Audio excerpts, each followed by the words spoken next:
Bien-aimés dans les Seigneurs, que la paix de Christ soit avec vous. Nous bénissons beaucoup les Seigneurs qui nous accordent encore ces moments de nous retrouver ensemble autour de la parole, toujours dans le cadre de notre émission à la loi et au témoignage, une émission qui nous bénit, qui nous édifie. Nous disons merci au Seigneur qui permet que nous puissions encore nous retrouver aujourd'hui. Nous saluons tous nos téléspectateurs, tous les internautes qui nous suivent régulièrement et nous disons que le Seigneur vous bénisse parce que malgré vos multiples occupations, vous vous donnez la peine de nous suivre, de partager avec nous ces moments très intéressants. Et merci pour vos suggestions, vos appels, vos questions et nous sommes toujours disposés pour vous. Que le Seigneur soit loué. Nous sommes toujours dans notre marche où nous continuons à parler sur Adam et Ève depuis un moment. Après ces longues publications sur la création, nous sommes déjà en train de parler d'Adam et Ève et nous évoluons par la grâce du Seigneur. Nous bénissons le Seigneur pour toi aussi qui nous suis aujourd'hui pour la première fois. C'est ta première fois de nous suivre. N'oublie pas de t'abonner afin que de temps en temps tu reçoives nos publications.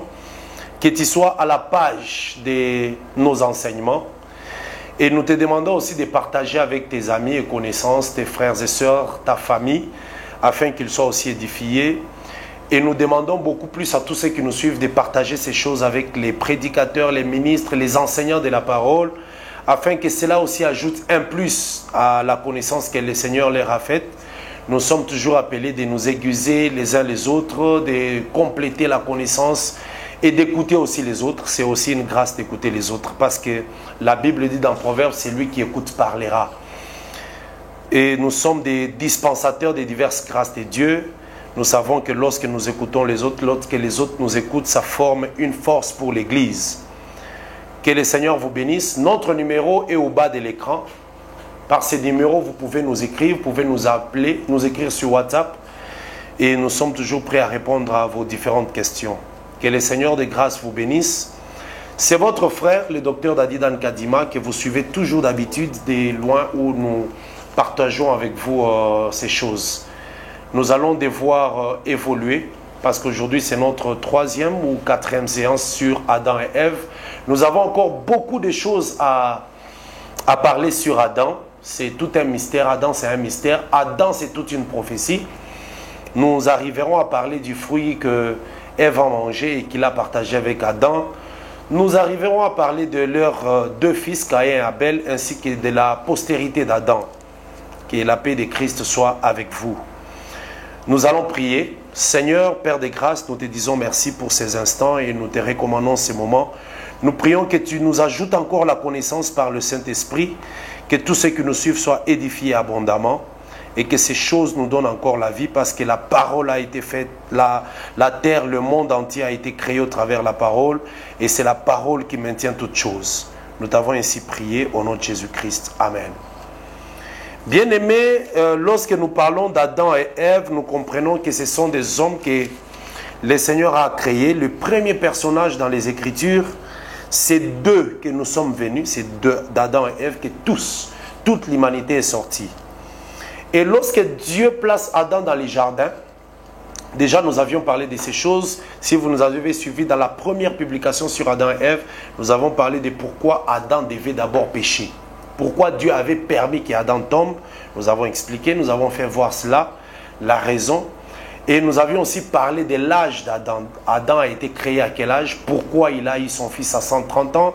Pourquoi il est mort à 930 ans? Nous avons expliqué tout cela. Donc, vous pouvez facilement revenir dans les émissions précédentes pour avoir la lumière, toutes ces choses. Ce sont des prophéties, ce sont des grandes révélations que le Seigneur a placées dans les Écritures. Lorsque nous voyons les livres de la Genèse, c'est les livres de la création, du commencement. La Genèse veut dire commencement. Et Jésus-Christ avait promis qu'au commencement, il y a des choses que Dieu avait cachées et que lui devait venir révéler. Voilà pourquoi petit à petit, quand nous lisons Christ, nous lisons les apôtres, nous lisons les prophètes, nous comprenons les choses que Dieu avait cachées mais qu'il a pu révéler. Et ici, nous allons un peu découvrir la position que Dieu avait donnée à Adam. Pourquoi Dieu l'a placé à cet endroit-là? Quelle est la place que Dieu avait placée à Adam dans les jardins et pourquoi? lorsqu'Adam a péché, pourquoi il est parti dans cette orientation. Je vais rapidement lire un passage dans Genèse chapitre 2, que le Seigneur vous bénisse, au verset 8. Genèse 2, verset 8, la Bible dit, puis Dieu planta un jardin en Éden, du côté de l'Orient. Donc, dans Éden, mais du côté de l'Orient, ça veut dire du côté de l'Est, Dieu a planté un jardin et il y mit l'homme qu'il avait formé. L'Éternel Dieu fit pousser du sol des arbres de toute espèce agréables à voir et bon à manger, et l'arbre de vie au milieu du jardin, et l'arbre de la connaissance du bien et du mal. Vous voyez donc, lorsque Dieu a créé l'homme, Adam, dans l'Éden, nous disons que l'Éden, c'est la terre que Dieu avait créée. Le monde, la terre que Dieu avait créée, il a appelé cela l'Éden, donc le lieu des délices. Mais à l'est de l'Éden, il a planté un jardin. Donc, le jardin est appelé jardin d'Éden parce que c'est un jardin qui a été planté dans Éden. Éden, c'est la terre, le monde du délice, le lieu où Dieu avait mis sa création ou ses créatures. Mais à l'est de l'Éden, Dieu a planté un jardin. C'est ainsi que ce jardin est appelé jardin d'Éden. C'est le jardin qui est en Éden. C'est comme aujourd'hui, nous avons un pays qui s'appelle Congo. Dieu y met un fleuve et ce fleuve, les hommes l'appellent fleuve Congo. C'est parce que le fleuve porte le nom du lieu où il se trouve. Le jardin aussi a porté le nom du lieu où il a été placé. Mais l'emplacement, l'orientation, Dieu a placé le jardin du côté de l'Orient. Ça veut dire du côté de l'Est, du côté où le soleil devait s'élever. Voilà. Ça, il faut bien retenir. C'est Genèse 2:8. Puis Dieu planta un jardin en Éden du côté de l'Orient. Il faut savoir que quand Dieu fait quelque chose, il fait toute chose pour un but. Je vais lire ces versets-là. C'est très important, c'est dans Proverbes. Donc, il y a un but. Il y a même le but de l'enseignement. Quand Dieu fait quelque chose, c'est pour enseigner. Je suis dans Proverbes. La Bible nous dit ceci dans Proverbes. Proverbes chapitre 16, verset 4. L'Éternel a tout fait pour un but. Tout fait. Donc quand Dieu place Adam dans les jardins, il fait quelque chose. Lorsqu'il place les jardins d'Éden à l'Orient, c'est pour un but.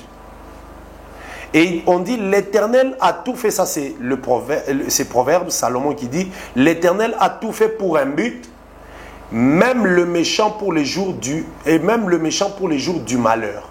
Donc Dieu a tout fait pour un but. Tout ce que nous voyons dans les Écritures a un but. Dieu ne fait jamais quelque chose au hasard. Il ne faut jamais dire que Dieu avait placé les jardins du côté de l'Orient au hasard. Non, il a un but qu'il poursuivait. Il a un enseignement qu'il visait à donner.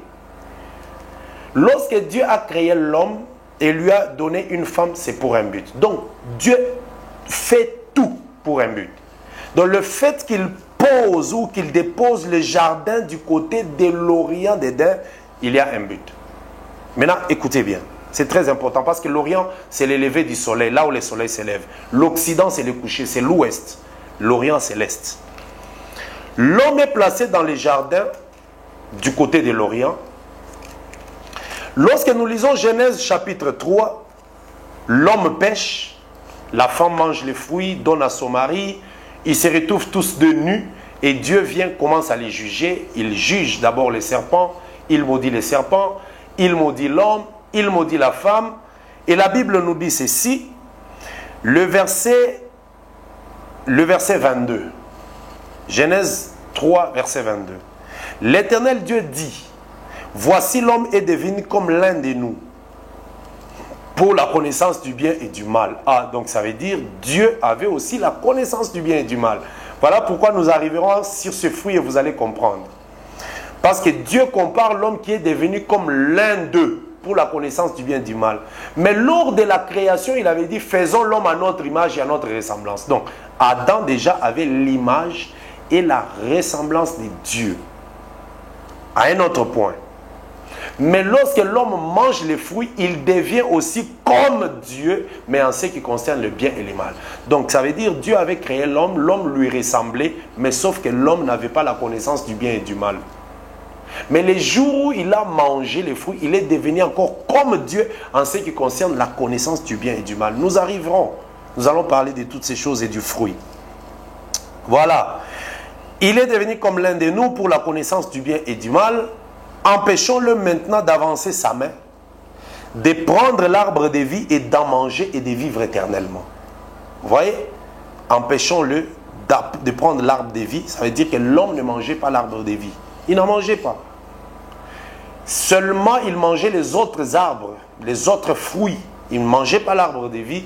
Il ne mangeait pas aussi l'arbre de la connaissance du bien et du mal. Mais il mangeait d'autres arbres, le fruit d'autres arbres. Mais lorsqu'il a mangé la connaissance du fruit de l'arbre de la connaissance du bien et du mal, Dieu a dit qu'on doit l'empêcher aussi de manger de l'arbre de vie, des pères qui ne vivent éternellement. Alors verset 23, toujours dans Genèse 3, « Et l'Éternel Dieu les chassa d'Éden, du jardin d'Éden, pour qu'il cultivât la terre d'où il avait été tiré. » Ici, j'avais expliqué dans une des séances que Adam a été fait de la terre, mais pas de la terre qui était dans les jardins d'Éden. Il a été fait de la terre, mais pas de la terre du jardin. Voilà pourquoi quand il a péché, on doit l'enlever du jardin pour qu'il aille cultiver maintenant de la terre où il a été tiré. Ça, c'est très important. C'est pour montrer que nous ne sommes pas faits d'une autre matière. Si tu es fait de la matière de la parole, tu obéiras toujours à la parole. Tu ne partiras jamais en dehors de la parole. Ceux qui ont la nature de la parole restent dans la parole parce que la parole, c'est tout un jardin. La parole, c'est tout un jardin. Si tu es de cette nature de la parole, tu resteras dans la parole. Les gens qui ont cru, qui ont servi Dieu dans la vérité, et à un certain moment, ils abandonnent la parole. Ils n'ont pas été faits de cette nature de la parole. Voilà. Alors, Dieu dit maintenant au verset 24, « C'est ainsi que Dieu chassa Adam, et il mit à l'orient du jardin d'Éden les chérubins. » Ah, ça, c'est très merveilleux. Nous avons l'Éden, qui est la terre, l'Éden. Du côté de l'est de l'Éden, de là où le soleil s'élève, Dieu place les jardins. Il y met l'homme et la femme. L'homme, lorsqu'il pêche, Dieu les chasse encore du jardin et il met des chérubins à l'orient encore. Donc le jardin était à l'orient d'Éden, mais la porte du jardin était aussi à l'orient du jardin.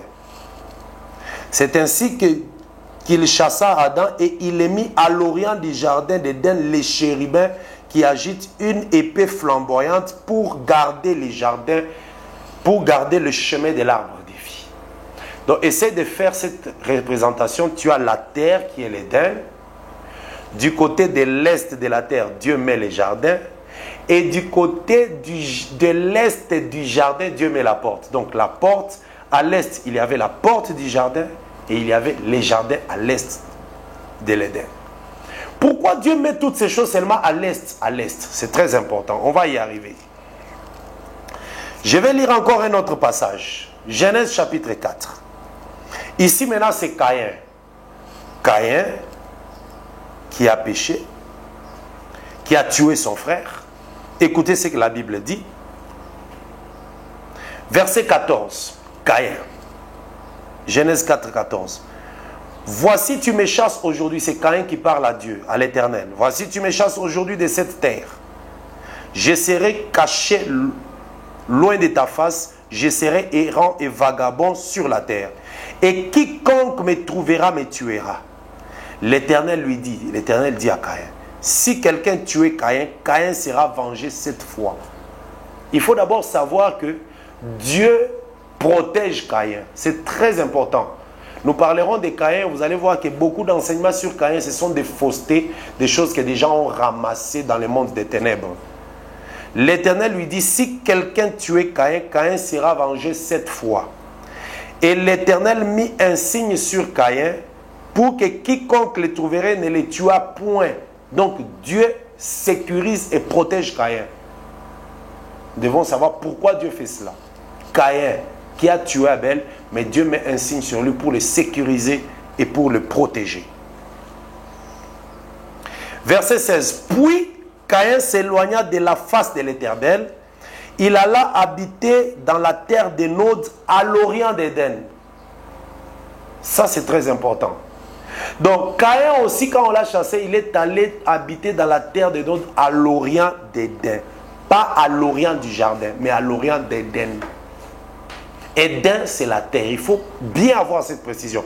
Éden, c'est la terre que Dieu avait créé, le monde, où il avait planté beaucoup de choses, il a mis les animaux, il a mis beaucoup de choses. Mais dans l'Éden, Dieu a placé un jardin, a planté un jardin à l'orient d'Éden. C'est à l'orient d'Éden aussi, là où Caïn a fouillé et est allé habiter. Ça, c'est très important. À l'orient d'Éden. Donc, quand Caïn est allé habiter à l'orient d'Éden, Dieu a un enseignement qu'il veut donner. Il faut d'abord savoir que l'orient, c'est le lever du soleil. Mais l'occident, c'est le coucher du soleil. Maintenant, quand on parle de l'orient ou de l'occident, c'est par rapport au soleil. Si on parle du nord ou du sud, c'est par rapport au soleil. Donc, pour reconnaître où se trouve l'est, il faut d'abord attendre que le soleil s'élève. Tu regardes d'où est-ce que le soleil s'élève, tu sauras que là où le soleil s'élève, c'est l'orient, c'est l'est. Et tu vérifies où est-ce que le soleil va se coucher. Il va se coucher de l'autre côté, donc c'est l'occident ou l'ouest. Maintenant, qui est le véritable soleil dans les Écritures? Le véritable soleil, c'est qui? La Bible nous dit quelque chose dans Psaume. Parce qu'il faut savoir que la position, c'est en fonction du soleil. Voilà pourquoi Dieu a commencé à compter les jours où il a créé le soleil. Le 4e jour, il a commencé maintenant à compter les temps, les époques. Psaume, la Bible nous dit ceci dans Psaume. Psaume 84, verset 12. L'Éternel Dieu est un soleil et un bouclier. L'Éternel donne la grâce et la gloire. Il ne refuse aucun bien à ceux qui marchent dans l'intégrité. L'Éternel Dieu est un soleil. Donc Dieu est un soleil. Le véritable soleil, c'est Dieu. Le soleil que Dieu a créé, c'était seulement l'ombre ou l'image du véritable. Donc même le soleil, c'est l'image de Dieu. L'homme est à l'image de Dieu. Le soleil est à l'image de Dieu. Le lion est à l'image de Dieu parce que Dieu lui-même, c'est le lion de la tribu de Juda. Donc toutes ces choses, c'est l'image de Dieu. Voilà. Lorsque nous regardons Luc chapitre 1, écoutez le cantique de Zacharie. Luc chapitre 1. La Bible nous dit ceci. Je ne suis pas allé loin, je parle encore d'Adam et Ève, parce que c'est très profond. Nous devons savoir pourquoi. Il ne faut pas dire c'est ma sentir à rien, non. Pourquoi Dieu a placé les jardins à l'est d'Éden. Il a placé la porte du jardin à l'est du jardin. Lorsque Caïn a péché, Caïn est parti aussi à l'orient de l'Éden. Or, à l'orient de l'Éden, c'est là où il y avait les jardins.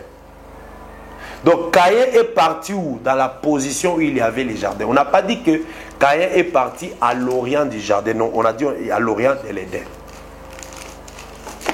Alors, Luc chapitre 1er, le verset 78. Là, c'est Zacharie qui chante à la naissance de son fils Jean-Baptiste. Il dit ceci: grâce aux entrailles de la miséricorde de notre Dieu, en vertu de laquelle le soleil levant nous a visités d'en haut. Le soleil levant nous a visités. Or, Psaume 84, verset 12 dit que l'Éternel Dieu, c'est le soleil. Lorsque Jean-Baptiste est né, Zacharie, son père, dit que le soleil nous a visités. Il a dit ça, que le soleil nous a visités. Pourquoi? Parce que le soleil est venu. Il chantait cela par l'arrivée de Jean-Baptiste. Donc l'arrivée de Jean-Baptiste annonçait l'arrivée du soleil qui est Jésus. Donc Jésus, c'est Dieu qui a visité les hommes. Voilà pourquoi l'ange l'a appelé Jésus, Dieu parmi nous. Emmanuel, Dieu parmi nous. Maintenant, lorsque Jean-Baptiste vient, son père Zacharie dit que le soleil levant nous a visités. Jean-Baptiste n'est pas le soleil, mais Jean-Baptiste est l'aurore qui précède l'arrivée du soleil. Jésus, c'est lui le soleil, mais Jean-Baptiste est l'aurore qui précède le soleil. Le prophète, c'est l'aurore qui a précédé. Tous les prophètes sont l'aurore qui a précédé l'arrivée du véritable soleil. Jésus, c'est lui le soleil, mais tous les prophètes qui sont venus avant lui sont l'aurore. L'aurore, c'est ce qui précède le soleil. Ça, c'est très, très important. Voilà pourquoi le diable aussi, on l'appelle fils de l'aurore. Pourquoi? Parce que le diable, c'est un antéchrist. Antéchrist, ça veut dire c'est lui qui vient avant Christ. Quand Christ veut venir, lui vient avant. Vous voyez, Christ peut venir, mais lui veut venir avant. Il veut prendre la place de Christ. On l'appelle antéchrist. C'est lui qui précède le Christ. Alors, on l'appelle aussi fils de l'aurore parce qu'il vient avant le lever. Donc, quand le lever qui est Christ veut venir, lui vient d'abord avant. C'est lui, l'astre brillant, qui est venu avant. Donc, dès la création, dès le début, cet astre brillant a séduit beaucoup d'anges. Bien aimé, il y a beaucoup de choses que nous devons enseigner. Parce que beaucoup de prédicateurs savent que les diables, on l'appelle astre brillant, fils de l'aurore, mais ils ne savent pas pourquoi. Je vais lire ça rapidement. Dans Zacharie. Zacharie ou Ézéchiel. Prenons d'abord Ézéchiel, c'est mieux. Nous allons bien comprendre cela. Ézéchiel. La Bible nous dit ceci dans Ézéchiel.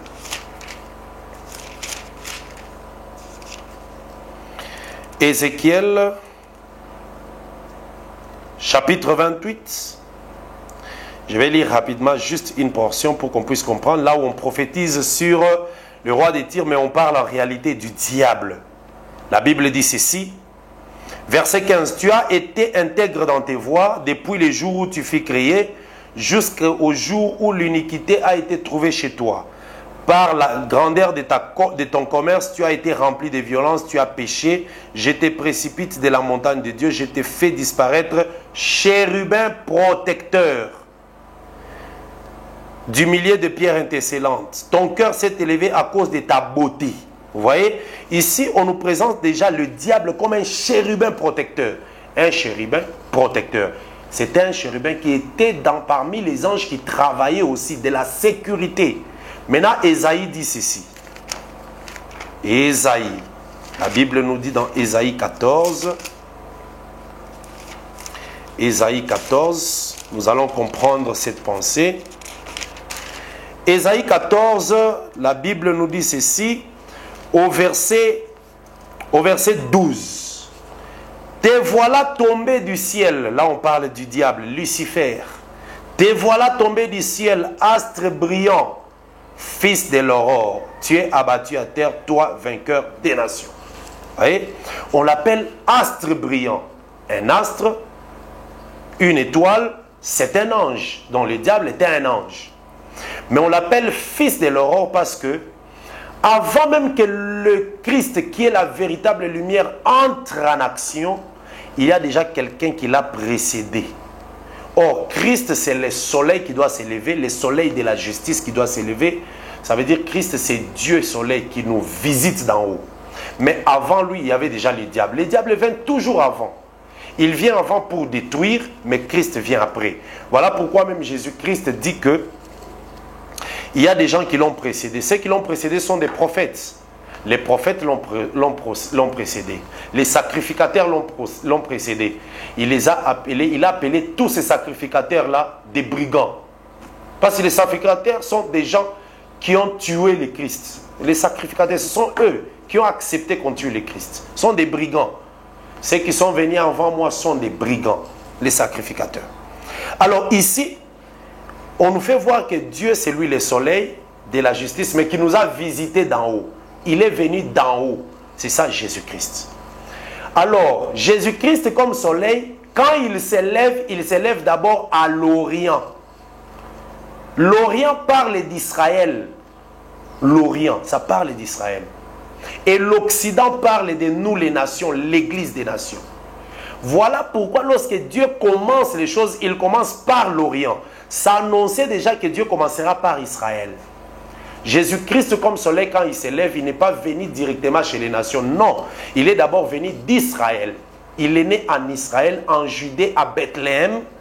C'est ça la présence. Donc Adam, en lui, il possède les deux peuples, et Israël et les nations en lui. Mais il commence son mouvement à l'est. C'est comme ça que Dieu quand il a fait l'Éden, il a placé les jardins à l'est. Voilà. Lorsque Caïn a péché, il a fui l'Éternel, il est allé aussi à l'est de l'Éden, à l'orient de l'Éden. Parce que Caïn représente aussi Israël. Caïn représente Israël. Et Abel représente Jésus-Christ. Ce n'est pas pour rien que Caïn doit tuer Abel. Caïn va tuer Abel parce qu'il représente Israël. Voilà pourquoi lorsqu'il a quitté, il est devenu errant et vagabond, il est allé se positionner à l'est de l'Éden pour parler d'Israël. Donc ça c'est très important, bien aimé. Nous allons lire encore un passage. Je vais lire très rapidement Matthieu chapitre 8. Oui, je vais lire Matthieu chapitre 8 et Matthieu chapitre 24. La Bible nous dit ceci, Matthieu chapitre 8 pour terminer. La Bible dit ceci, Matthieu chapitre 8. Matthieu 8. Nous allons comprendre une pensée qui doit nous soutenir et nous aider. Matthieu chapitre 8. La Bible dit ceci, verset 10. Après l'avoir entendu, Jésus fit dans l'étonnement. Et il dit à ceux qui le suivaient, je vous dis en vérité, même en Israël, je n'ai pas trouvé aussi une grande foi. Verset 11, Matthieu 8, 11. Or, je vous déclare que plusieurs viendront de l'Orient et de l'Occident et seront à table avec Abraham, Isaac et Jacob dans les royaumes des cieux. Plusieurs viendront de l'Orient et de l'Occident et seront à table avec Abraham, Isaac et Jacob dans les royaumes des cieux. Mais les fils du royaume seront jetés dans les ténèbres du dehors, où il y aura des pleurs et des grincements des dents. Voilà. Jésus annonce que lorsqu'il sera dans le royaume, ça veut dire dans le noces, à table avec Abraham, Isaac et Jacob, il y aura des gens qui viendront de l'Orient et de l'Occident. C'est comme ça que lors de l'enlèvement, il y a le peuple de l'Église qui est de l'Orient. Et il y a aussi une partie d'Israël qui sont les apôtres et ceux qui ont crié à Seigneur qui sont de l'Orient. Ils viendront à table avec Abraham, ils se mettront à table avec Abraham dans les noces. Donc l'Occident et l'Orient, ce sont les deux peuples. L'Orient, c'est Israël. L'Occident, c'est l'Église des nations, les nations. L'Orient, c'est les nations dans lesquelles on va tirer l'Église. Ils viendront à table et se mettront avec. Mais on dit que mais les fils du royaume seront jetés dehors dans les ténèbres. Dehors dans les ténèbres, là, ce n'est pas un enfer. Non. Ténèbres ici, dont on parle les fils du royaume, c'est Israël physique. Qui n'a pas cru au Seigneur, ils vont traverser la grande tribulation. C'est pour ça qu'on dit qu'ils seront jetés dans les ténèbres du dehors où il y a des pleurs et des grincements dedans. Le pleur et les grincements, c'est la grande tribulation. Ça, c'est très important. Ce sont des choses que nous devons bien comprendre et saisir. Nous terminons aussi par Matthieu 24. La Bible dit ceci. Oh, ça c'est merveilleux. Donc, la position d'Adam, c'est la position de l'Est pour montrer que Dieu devait commencer par Israël. Matthieu 24, la Bible dit ceci. Versets 25 à 27. Matthieu 24, 25 à 27. Voici, je vous l'ai annoncé d'avance. Si donc on vous dit, voici, il est dans les déserts, n'y allez pas. Voici, il est dans les chambres, ne le croyez pas. Car comme l'éclair part de l'Orient et se montre jusqu'en Occident, ainsi sera l'avènement du Fils de l'homme. Vous voyez? Le Fils de l'homme aussi a un mouvement de l'Orient vers l'Occident. Jésus, quand il est venu comme soleil, il s'est levé à l'Orient. Il a marché et il est parti se coucher. Or, se coucher, il doit se coucher à l'Occident. C'est comme cela, la croix montre déjà le départ de l'Occident. La croix, c'est le soir. Quand Jésus meurt, c'est le soir. C'est comme ça que Jésus, comme le soleil, les jours où il mourait, le soleil aussi s'est éteint à la croix pendant 3 heures. Parce qu'il est le véritable soleil. Il meurt, c'est spirituellement, mais physiquement, le soleil physique aussi se couche. Jésus se couche à la croix, le soleil physique aussi se couche pendant 3 heures. Et quand il se couche, lorsqu'il ressuscite, il va vers l'Occident. Ça veut dire vers les nations. Nous allons continuer ça la séance prochaine. C'est très merveilleux. La position d'Adam montre que Dieu devait commencer par Israël, par l'Orient. Caïn aussi est parti là où il y avait les jardins, à l'Orient de l'Éden. C'est parce que Caïn est l'image et le type d'Israël. Que le Seigneur vous bénisse. C'était votre frère, le docteur Dadi Dan Kadima. Nous allons continuer avec ces choses. Je pense 2 séances après, nous allons arriver sur le fruit d'Adam. Partagez, signalez aussi aux autres de s'abonner. Que la paix de Christ soit avec vous à la séance prochaine au nom de Jésus-Christ.